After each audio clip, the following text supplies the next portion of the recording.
Каждое утро в нашем заведении начинается одинаково. Это уже обычай, традиция. Я бы сказал... Կամչատկայի ամենասթրեսակայուն բնակիչները իրավիճակին այսպես հումորով են նայում։ Որոշների համար այս ամենն արդեն ծիծաղելի չէ։ Прям зимняя сказка такая.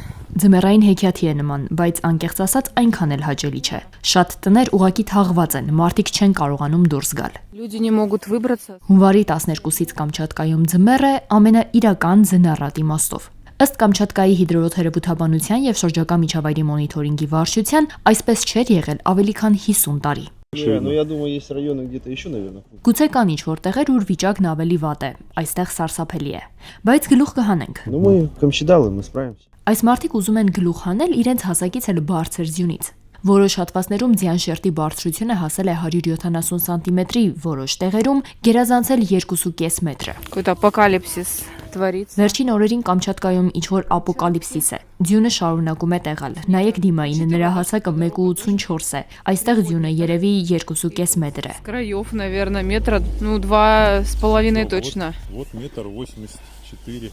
Մարդիկ փորում են ավտոկայանատեղի ձյունը, հույս ունենալով, որ հանածոն հենց իրենց մեքենան կլինի։ Իհարկե դա միայն սեփականությունը տեսանելի դարձնելու էֆեկտ է ունենում, վարել գրեթե անհնար է։ Смотрите, какая ситуация. Տեսեք ինչպիսին է իրավիճակը, մեքենան դուրս գալ չի կարող, այն ամբողջովին պատված է ձնով, բնականաբար մաքրել ենք, բայց շարժվելն անհնար է։ Выехать никак.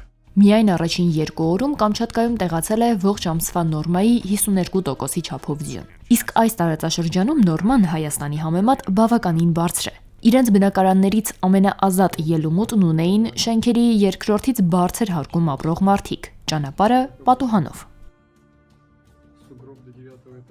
Սկզբում զվարճանք, հետո անհարմարություն պատճառած բնության այս վարքը ունեցավ նաև աղետալի հետևանք՝ զոհվեց 2 մարդ։ Բնական աղետի առաջին զոհը 60-ամյա տղամարդ էր։ Նա մաքրում էր իր մեքենան, երբ երկհարկանի բնակելի շենքի թեք տանիքից նրա վրա ձյան եւ սառույցի զանգված է ընկել։ Ձյան տակ կենթանի թաղված երկրորդ մարդը 62-ամյա փրկարար էր ճգնաժամային կառավարման կենտրոնի աշխատակից։ Նա աշխատանքից տուն վերադառնալու ճանապարհին տանիքից թափված ձյան տակ է մնացել։ Նրան հնարավոր էր օգնել, սակայն փակ ճանապարհները զրոյացրել են շտապ օգնության, շտապ արձագանքելու հնարավորությունը։ Я сейчас нахожусь Նայեք, ես հիմա գտնվում եմ լուսացույցի բարձրության վրա։ Вообще капец просто.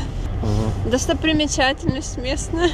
Կամչատկայի երկրամասի նահանգապետ Վլադիմիր Սոլոդովը պահանջել է, որ մինչև հունվարի 20-ը Պետրոպավլովսկ-Կամչատկայի հիմնական ճանապարհները մաքրվեն։ Մենք պետք է հնարավորինս արագ կայունացնենք իրավիճակը գլխավոր մայրուղիներում եւ ապահովենք բնականոն երթևեկությունը մինչև հունվարի 21-ի առավոտյանն, ասել է նահանգապետը։ Այս գործում կամավորների ու զինվորականների ներգրավվածությունը մեծ է, բոլորը փորձում են քաղաքը հանել բնական բլոկադայից։ Միևնույն ժամանակ ինքնուրույն խրամատ ճեմուղի փորողներին, հատկապես բարձր հարկերում գտնվող պատուհանները որպես դուռ օգտագործողներին արտակարգ իրավիճակների նախարարությունը զգուշության հորդոր է արել, քանի որ երբեք չես իմանա, ինչ վտանգավոր անակնկալ կա միջին վիճակագրական մարդու հասակը 50%-ով գերազանցող ձյան շերտի տակ։ Արուսյակ Կապուկչյան, Ռադիոլուր։